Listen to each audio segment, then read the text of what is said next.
I'm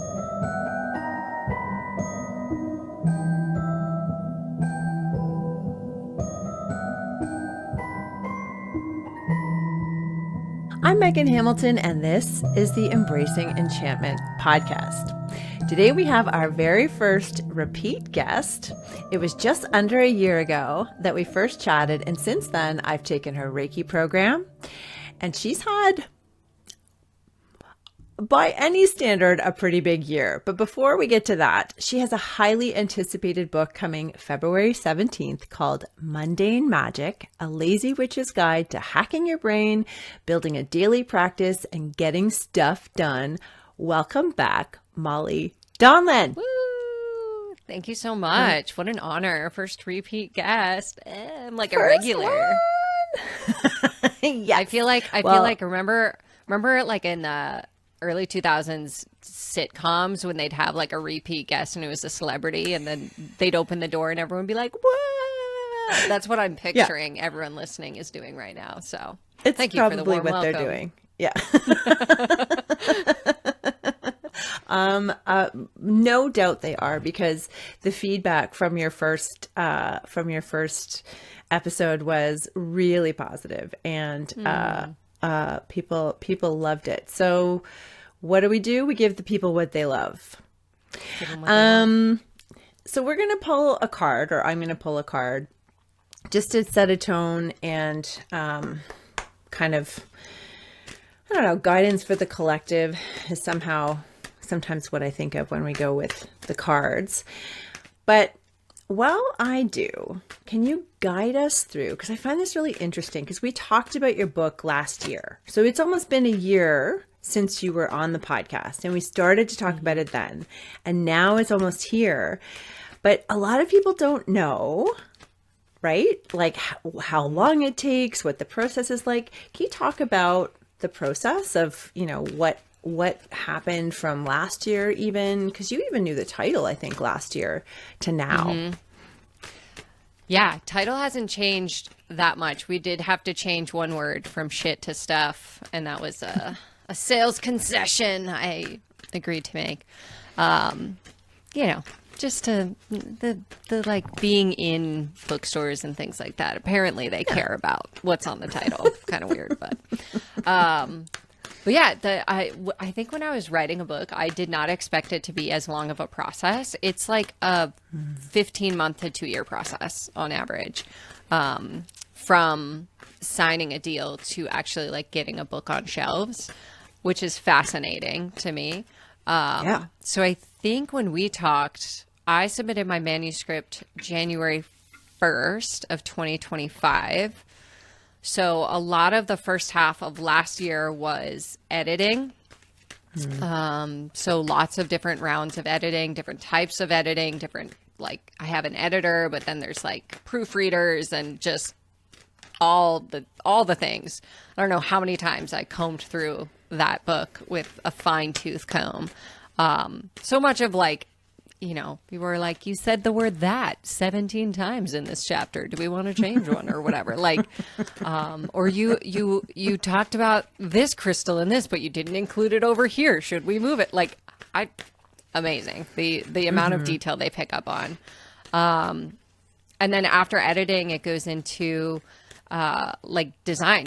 So really, I had all these amazing illustrators from, my illustrator, Elena Borst, who has been my best friend since I was 11. And so it was about like, where are we putting these great illustrations? Like, where exactly on the page are they going to be? How big are they going to be? What is the font? How are we going to differentiate between, a written word and a meditation in the book? And what's the appendix going to look like? And all of that. And then it went into cover, and we had lots and lots and lots of revisions of the cover to get to where we are now. And then, we kind of went into marketing, publicity. I don't even know. Now we're in the depth of like, what do we want our influencer boxes to look like? And like, all of that. And then next thing you know, the book's going to be here. So, it's been like a whirlwind. There's so many different steps that I'm just like, yeah, sure. Like, great. Another round of edits. Awesome. I want to ask you about that next. We'll pull a card right now, but it occurred to me, like, as someone with ADHD and as somebody who created a bunch of ways to get through mundane tasks, perhaps you developed your own stuff for editing. But you know what? Actually, we'll just take this one because it popped up. And I love it. I love it for you and I love it for us because we have the Six of Wands, which we call the victory card. It's overcoming a challenge. It's coming out the other side. It's being celebrated. It is riding your high horse. It is, there's not, there's not a lot of, bad that we see with this card, but it really does speak to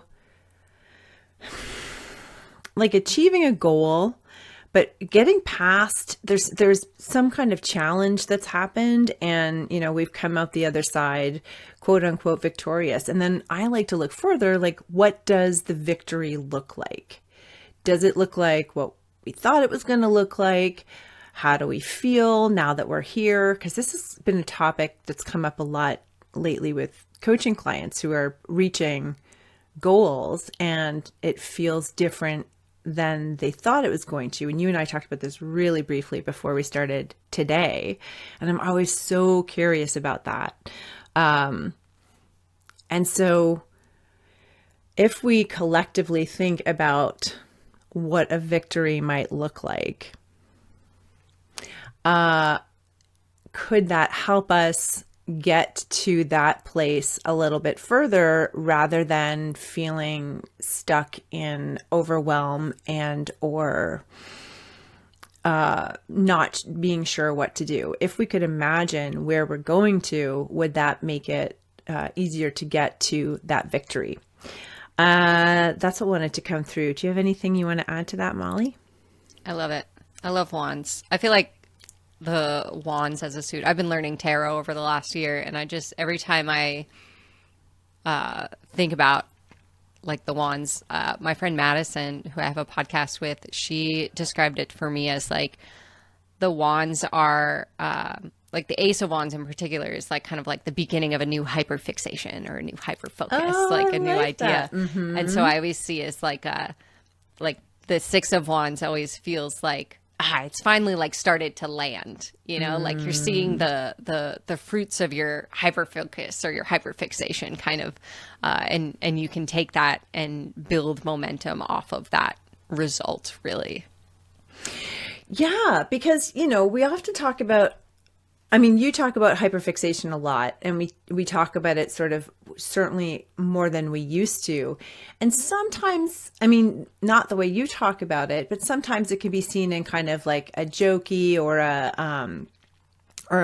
not like maybe with a negative connotation, right? Like, oh, I'm in the hyperfixation, as though there's something wrong with that. But the truth is, in any kind of capacity where you want to get really good at something, you often kind of have to hyperfixate on it so that you can take in all of the bits and pieces that are going to help contribute to getting really good at something.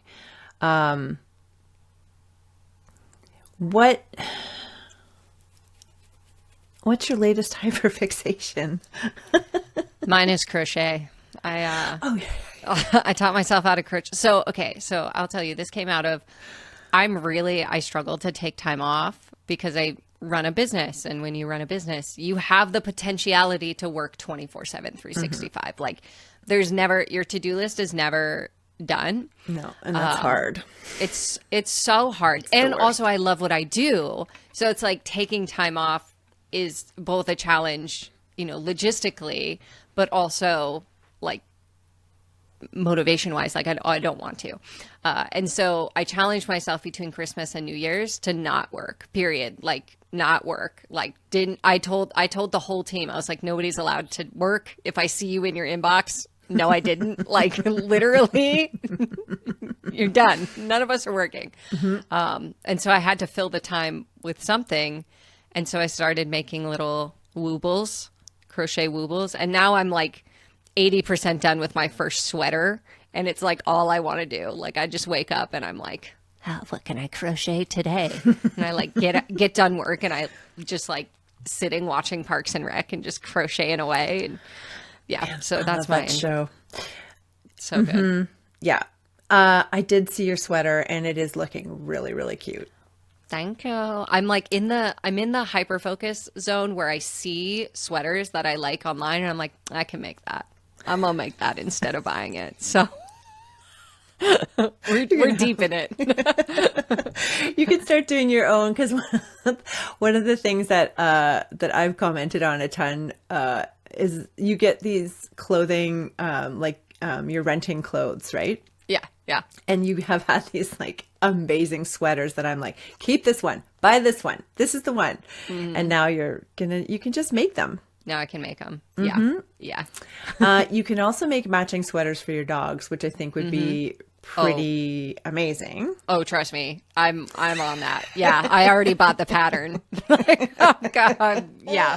I love it. And then I can make little plushies of my dogs and make sweaters for the plushie dogs. Yeah. Trust me. That's the rabbit hole we're going down. Well, I mean, you need to fill your time with something. If you've taken a week off. Okay.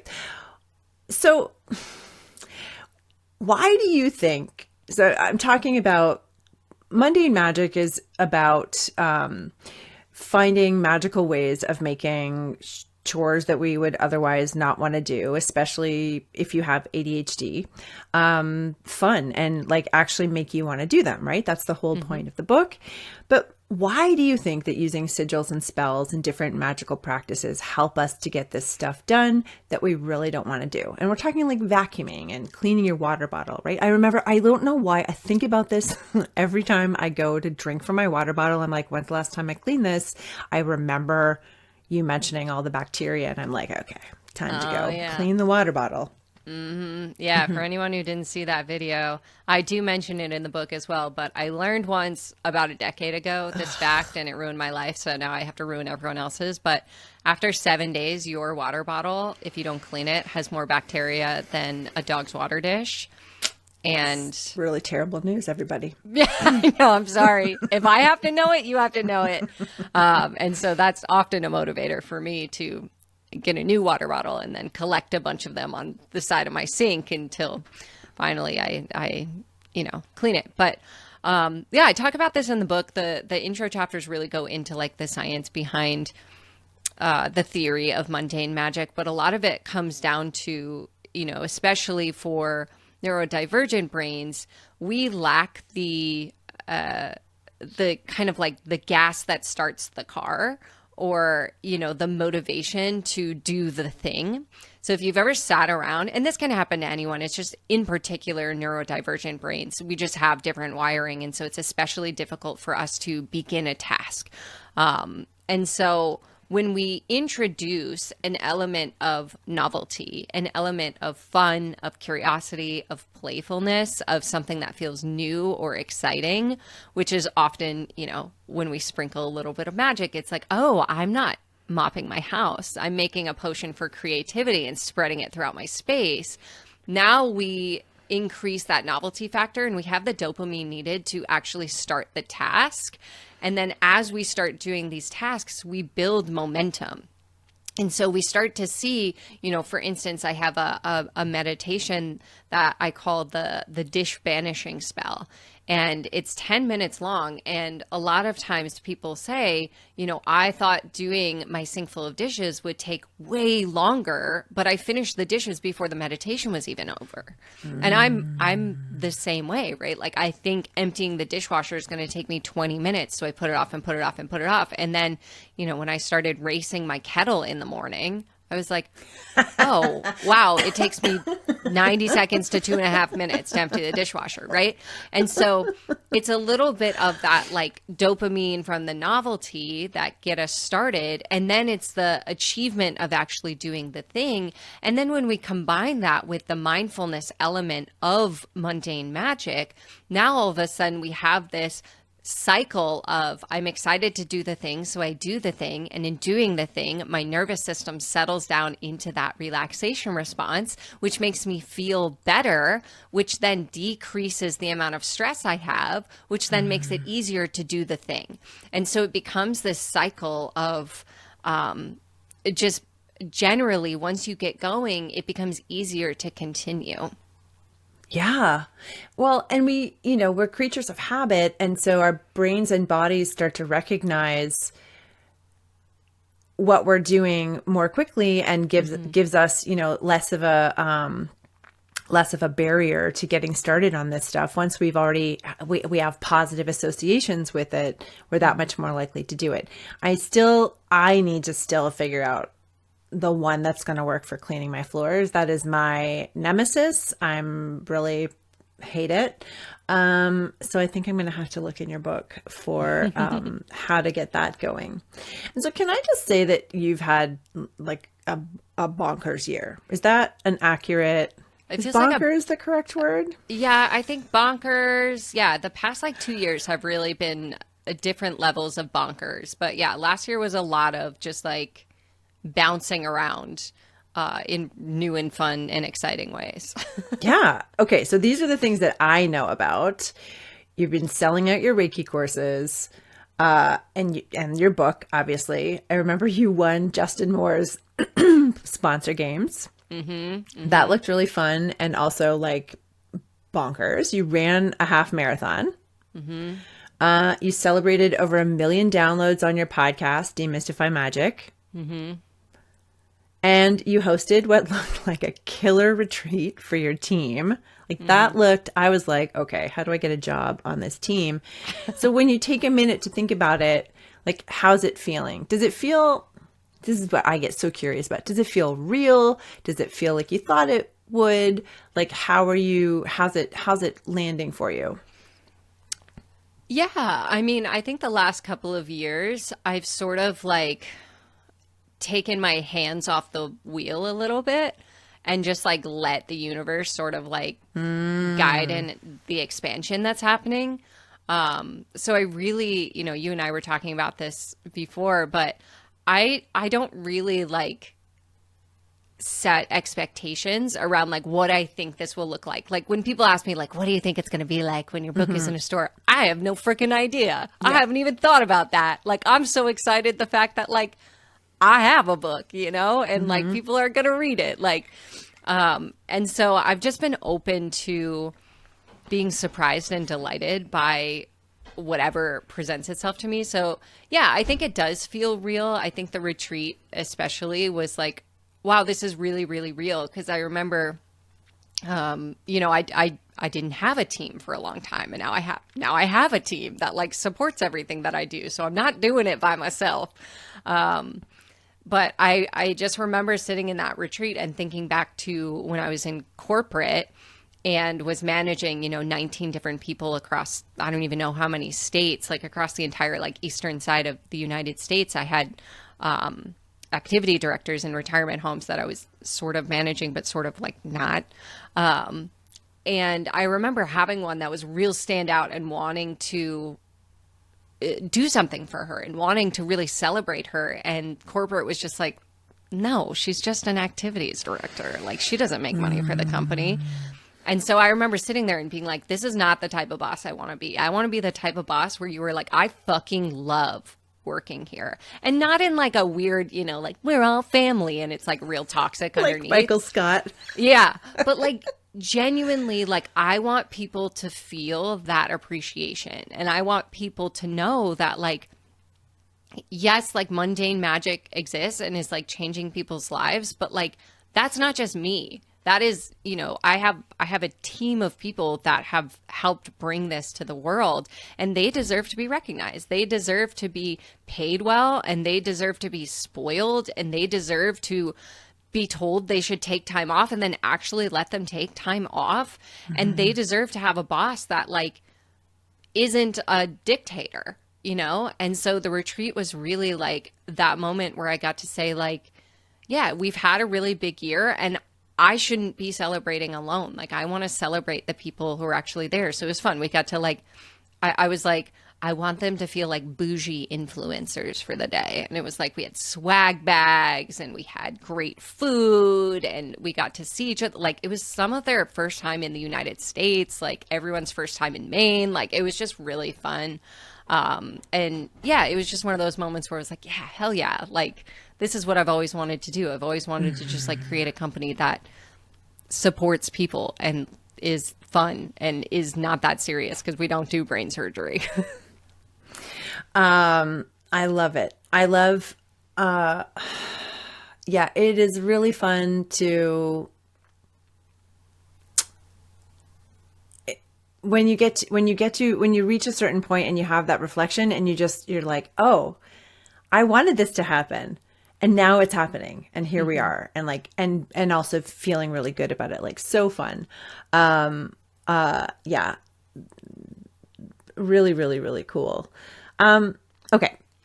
What would you say to somebody who's curious about Reiki, but not sure where? So I mentioned earlier that you're a Reiki master. Oh, we both had Nicholas Pearson on our podcast. And what does he call himself again? He uses Reiki. He doesn't use the word master. He uses, I think, the Japanese name. Anyways, same. So, but Molly is a Reiki master and has incredible courses. I took Reiki 1 and I'm planning on taking Reiki 2.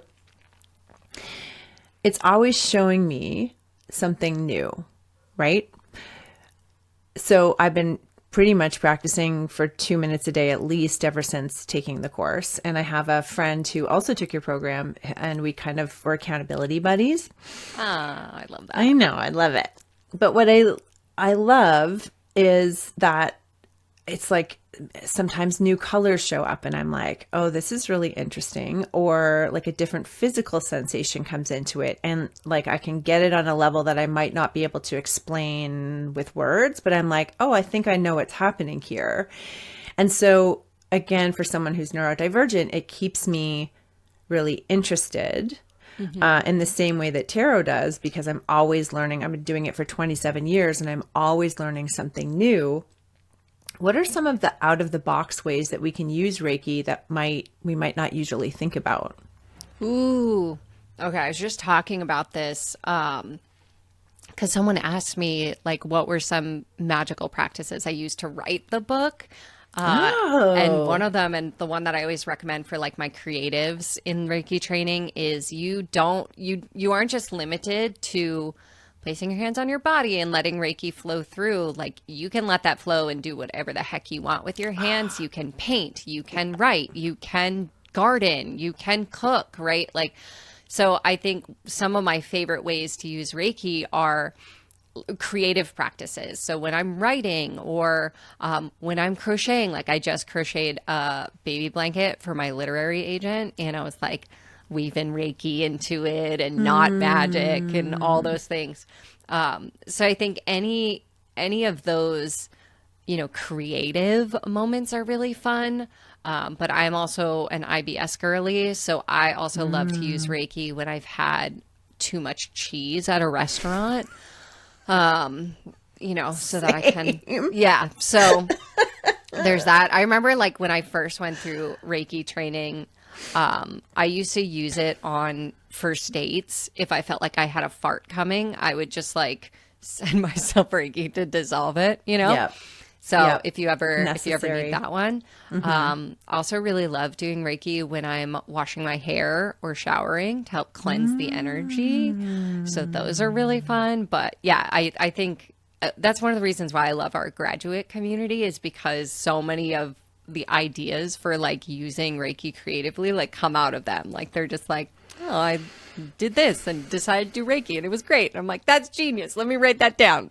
So fun. I mean, I think I mentioned this on Instagram, but when I made bath bombs for Christmas or for Yule, and I put lots of fun stuff into them, and then I also put Reiki into them. It's like 4-leaf clovers, Reiki, some other fun stuff that I made or put together, and it adds a whole other level of intention and I think really love to the thing that you're doing. But what I love about what you just said as well is, so another guest on the podcast, Pam Grossman, who is the podcast host of The Witch Wave, her latest book is about blending magic and creativity. And so she talked about what she does in order to sort of prepare for sitting down and writing. And it's just interesting to me how there's similar practices. And this is the case. I mean, I'm not saying anything new here, but we all know that there's a lot of similarities between different practices around the world that have been around for a really long time. And one of the things that Pam Grossman does is she will stand and take the position of the magician, right? So in tarot, there's as above, so below with the hands, and that, you know, the magician is holding a magic wand and harnesses the energy to come down through and out the other side, and like basically filling her body with the energy, and then moving into her magical practice, in this case of writing. And I love the idea that you can invite Reiki to support kind of all kinds of different things. I mean, I have definitely sent my car Reiki. I have for sure my dog. I think even like last week when my computer wasn't starting and I was getting really worried because I had a call, you know, it's just like, okay. Yep. Printers are one of my favorites. I used to be a consent educator. So I'd go into schools and teach kids, and we'd always have like handouts. So I'd often get to a school at like 6:40 a.m. That was like 3 hours away. And I would have to print really quickly, like 150 like worksheets. And the printers, I don't know if you've been in a public school lately and used their printer, but they never work. They're always jamming. And so I'd be like, just for this breath, like, I will not kick this printer. Like, I have to be a professional. And it always worked. So I never kicked a printer to the point where I got booted out of the school. I'll say well, that's a win. That's a Reiki win, right? That's 5-star Reiki practice. What's your favorite grounding exercise right now? Ooh, just like being on the floor. Yeah, I mean, it's so simple, but like, I think it was something that I've always tried to find the exact quote. I haven't been able to find it, but there was something I read by Thich Nhat Hanh years and years and years and years and years ago, where he basically said, like, when you feel overwhelmed, get close to the ground. And I always was a floor sitter growing up. You know, I remember living in a crappy apartment with all my roommates, and we would all just sit on the kitchen floor and talk. Like, we wouldn't sit in the living room. It was like, we're on the floor. Or if I like had to do a school project, I was like on the floor, propped up against my bed. And I don't know, somewhere in my adulthood, I lost that, and I started sitting in chairs all the time.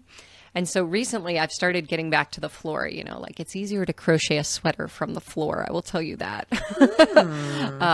And yeah, that's been my go-to. So it's like, you know, if I've had a day and I feel kind of overwhelmed, I just lay on the floor and just exist. Or, you know, when I meditate, I've been sitting on the floor, or when I'm crocheting, I'm on the floor. When I was editing my book, on the floor. And it's just been really, I don't know, really been grounding for me lately. I love that. It is literal and metaphorical. Do you find that is part of it that you kind of have to move around a lot, and that I think maybe helps, as opposed to in a chair, there's not really much you can do. I mean, you can sort of cross your legs sometimes, or you can put one of your knees up, but being on the floor, you kind of have to move around, or else something's going to fall asleep pretty quick. Yeah. I also think it's like every part of me is connected when I'm on the floor, right? Like I'm sitting in a chair right now, and like my knees are floating. You know, like my butt is in the chair and my feet are on the floor, but my knees aren't. But when I'm on the ground, all parts of my lower body are making contact. I don't know if it's that. I don't know if it's, the fact that I can sprawl when I'm on the floor. I don't know if it's, the fact that I had chronic hip pain for most of my 20s and literally couldn't sit on the floor. And now I'm like so grateful for the fact that I can sit on the floor and not hobble around the next day. I don't know. I've always felt comfort in just being low to the ground. Yeah. I definitely was a floor sitter as well. I had a tailbone injury working in a restaurant where I went to kick the doors and I fell like a V. Ooh. And ever since then, I know, sitting on the floors I still do it though, because you're right. There's something about it that just, it feels, there's something really comfortable about it. Okay, so you do a fair amount of magic spells, magic practices. Can you think of one that... Okay, so I'll give an example. I was at a tarot conference a couple of years ago, and we were trying to build our intuition around tarot and to see if we could predict or start to have a more in tune relationship with the deck. It was just building our relationships. And one of the women who was at the table with me, she had kind of predicted that she was going to pull the tower. And then she was like, if I pull the tower, I'm going to lose my mind. And she pulled the tower and just like, and all of us were like, whoa. And I've certainly had moments like that in my life, in my own practice, but I'm wondering if you can think of and share with us some of those ones that you're just like, oh my God. Oh man. I feel like I have so many that I'm just like, oh, what is a good one that I can share? Or like, what is one that I can think of off the dome? I know, that's the thing. I put you on the spot. You really did. Oh my gosh. I know. I think, all right, let me think for a second. Cause I know I've had one recently.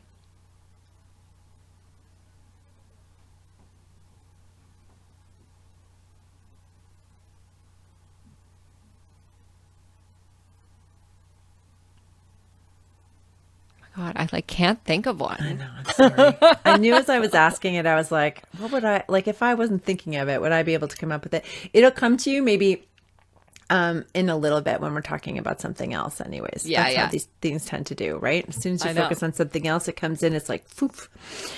What are you the most proud of? Just doing low balls here. I know. Wow. Geez. I'm like, this is an in-depth podcast, Molly. We need to know. I think just honestly, on an intangible level, I'm just really proud of the fact that I feel really deeply connected to my values. Like that has never changed. And despite opportunities to go against my values, many opportunities, I've always just stuck with them. And in particular, my values around consent have always been a through line in my work. I've mentioned a couple of times I worked with survivors of sexual violence. I worked as a consent educator. So I taught, kids as young as 3 and people as old as 97, your body belongs to you. And that is still a through line in a lot of the work that I do. So that, and I've had people tell me that oh, you could make more sales if you apply pressure tactics, or you could go viral more if you, use a hook that's a little bit more, but I've always been one that I believe in,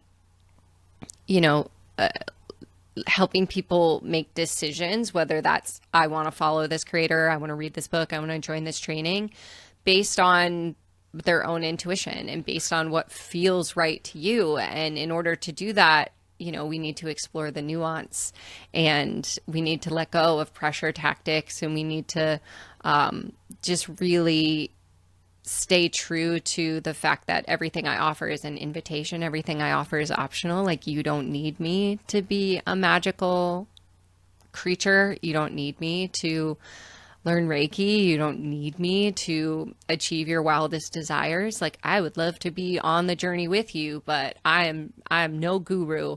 I'm just walking this path with you. And I think, you know, that is something that when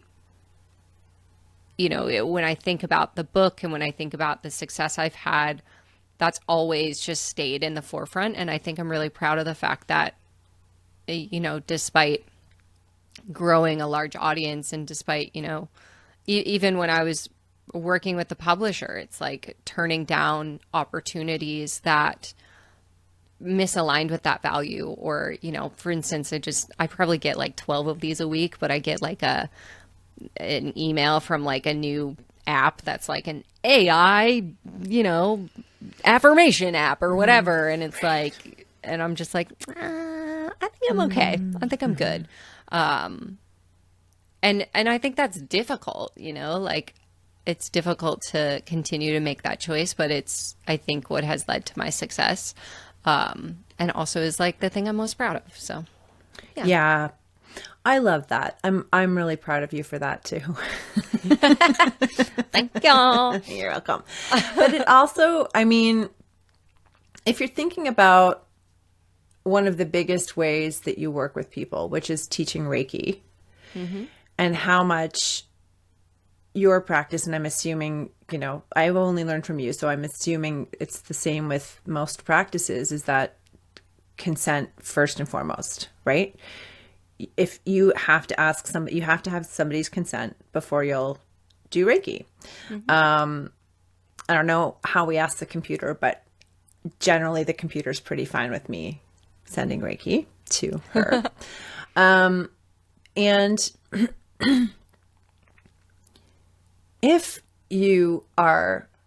that is like the place from which everything else that you're doing is coming from, then it would necessarily follow that for other people to be able to trust you, that you must be in alignment with your values. But I mean, like, that's almost second, like, at the end of the day, it's us and ourselves. And like, can you sleep at night going, oh, Yeah. I know I just made a bunch of sales from something really crappy. Like, damn it.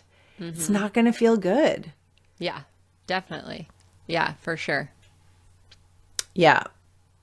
And it's always so wonderful when you see somebody doing really well and who has core values that you know are like at the basis of everything. And also it helps you make decisions, right?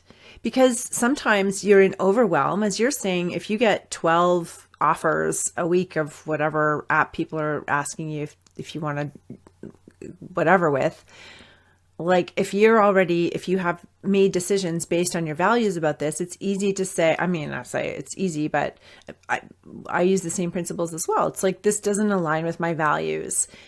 Would I like this aspect of it? Yes, but not at this cost. Yeah. Yeah, for sure. Yeah, we have like a set of values in our business, and it's like, that's our guiding lights, you know? And one of them, my favorite one that I preach to my team, is that nothing is urgent. Like, I've literally worked in crisis, you know, like I was taking hospital calls with sexual assault survivors at 2-3 a.m. You know, and then I worked at a retirement community where it's like I was calling an ambulance like every other day. And so I have worked in life or death. This is not that. Like, nothing we do is life or death, but we're so programmed into believing that if I don't respond to this email right now, this instance, everything is going to, like, it's going to blow up. And so I'm constantly like turning our team back to that. Like, I literally, one of my teachers emailed me and she's like, I'm feeling a little sick, so I'm not going to be online But if anything urgent comes up, just ping me. And I literally responded like, reply all, nothing is urgent, rest. I don't want to see you online. Literally. We're always echoing that back to each other. Because like when we are regulated, business owners, teachers, whatever, then we can role model that for our students. And like you said, like when you're teaching something like Reiki, you have to be in alignment with that. And so imagine if I responded to every student question from a place of like, I have to respond right now and I have to, versus like, okay, I'm just going to take a breath. I'm going to log off. I'm going to take a walk and then I'm going to come back to this and then I'm going to respond, right? Like that gives them permission to unwire some of that urgency wiring too. And also they get a more compassionate, cohesive, comprehensive response from me. Yep. I love it. We don't always realize how the way we show up can create such a powerful ripple effect, right? Mm-hmm. Or we do, and then we take it seriously and we show up in that way. Listen, you are a true joy. I'm so happy to be talking to you again. I'm really excited about your book. Our sweet bookseller downtown has it on pre-order for me. I can't wait to get it. Which, by the way, there's still time to pre-order the book. Pre-order in an author's world is so huge. Wonderful. Yeah. So huge. I'll put a link to some of the places you can pre-order it in the show notes. And, thanks for being awesome and leading by example and generally making magic really fun and accessible. Thanks for having me on as your first repeat guest. Repeat. Molly Donlan, part 2. Okay.